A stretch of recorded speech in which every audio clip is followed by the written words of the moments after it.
Hi mga ate at kuya! Welcome back to my channel. For today videos, tuturo ko po sa inyo kung paano maglagay ng sound effects sa cellphone. Okay, let's start.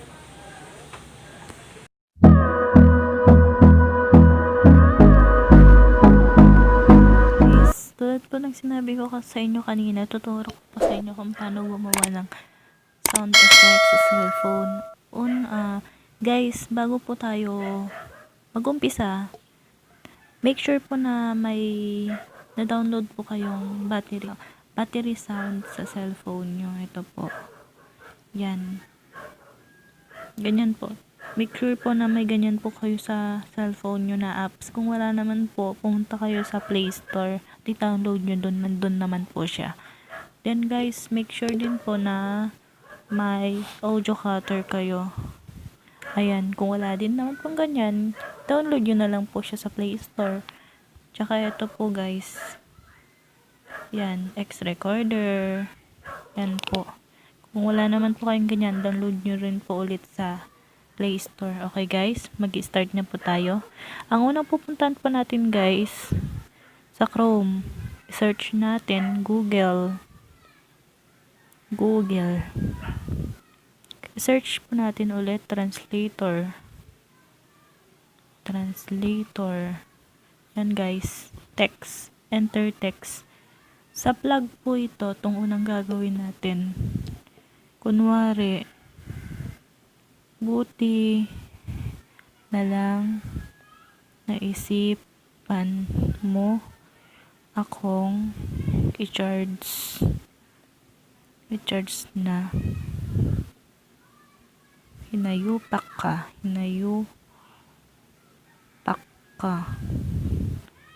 Play na po natin. Buti na lang isipan mo akong i-charge na hinayupak ka. Sa plug po tong ginawa natin mga tit kuya ha. There's sa unplug naman po natin gagawin ulit. I-charge mo ako ulit kasi hindi pa ako fully charged.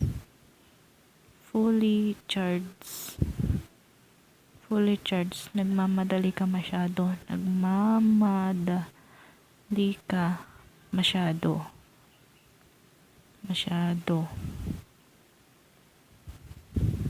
Visit ka.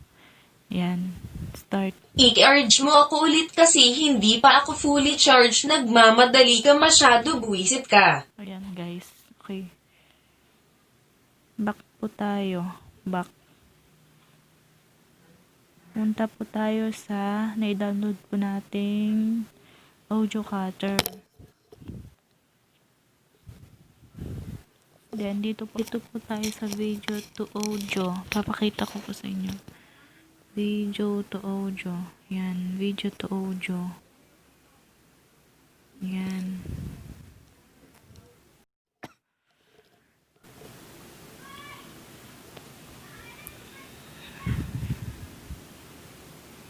Ito. Yan. Then, play mo. Buti naman naisipan mo akong i-charge hinayupak ka. Ayan guys. Convert. Pindutin po natin tong convert. Yan. Convert. Start. Okay. Then, back. Next, to.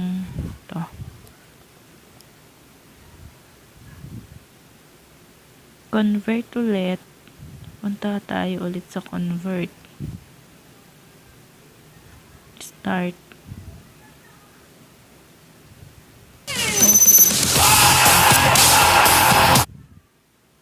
Punta tayo sa okay.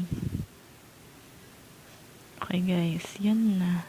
Then go to, punta na po tayo sa download nating battery sound. Pindutin po natin yung battery sound.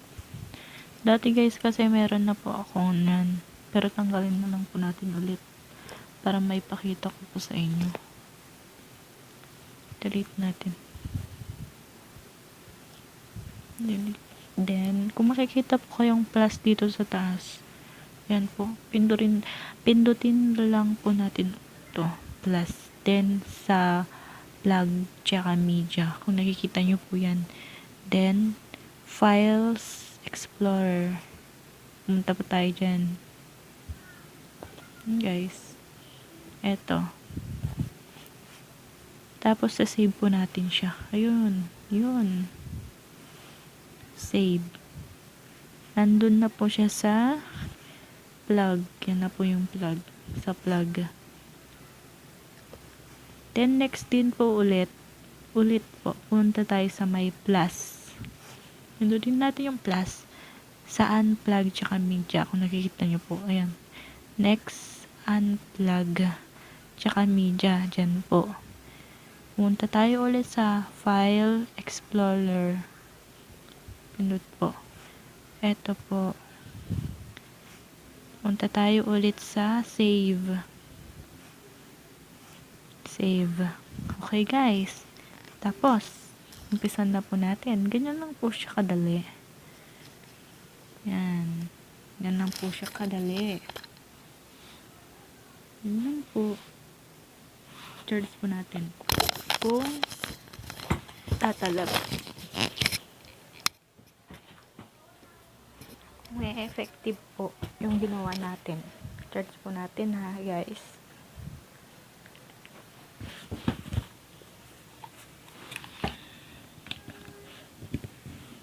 Buti naman naisipan mo akong i-charge, hinayo pa ka.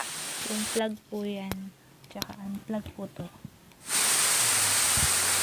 I-charge mo ako kasi hindi pa ako fully charged, nagmamadali ka masyado, buwisit ka. Ayan guys. Tumalab po siya. Sana po may natutunan kayo guys. Salamat. Don't forget to subscribe, like, and share. Thank you. God bless. Mwah.